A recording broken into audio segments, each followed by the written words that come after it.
Sonahata degree college স্থাপিত 1995, ডাকঘর Nimgachhi, union Nimgachhi, উপজেলা ধুনট, জেলা বগুড়া। এটা সোনাহাটা ডিগ্রি কলেজের প্রবেশ পথ, প্রবেশ গেট। গেটের ভিতরে ঢুকলে এই কলেজের ভিতরে হাতের বাম পাশে অভ্যর্থনা জানাবে একটি বটগাছ। আর যেহেতু বন্ধের দিন, আজ শুক্রবার, তাই অভ্যর্থনা জানানোর জন্য অনেক গবাদি পশু আছে, তারা মাঠে ঘাস খাচ্ছে। আর এই যেগুলো হচ্ছে বিদ্যালয়ের কলেজের কক্ষ, এবং ওই পাশে একটি বিল্ডিং দেখা যাচ্ছে, একতলা বিল্ডিং। এখানে বহুতল বিল্ডিং নেই, একতলা বিল্ডিং, আর যেগুলো আছে সেগুলো সব টিনের চালা বিশিষ্ট। ওই পাশে কিছু রেইন ট্রি গাছ দেখা যাচ্ছে, যা কলেজটিকে ছায়া প্রদান করেছে।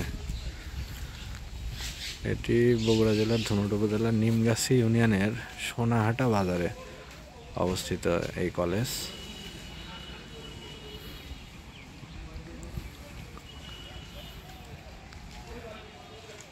এটা হচ্ছে কলেজের গেটের ঠিক বিপরীত পাশ। এটা এই যে এটাই হচ্ছে সোনাহাটা বাজার। সামনে থেকে এগুলো সব সোনাহাটা বাজার। সামনের রাস্তাটি চলে গেছে, ওই যে সামনে গাড়ি ঘোড়া দেখা যাচ্ছে, এটা হচ্ছে সোনাহাটা বাজার। আর এই বাজারের পাশেই এই রাস্তার ধারে অবস্থিত কলেজটি।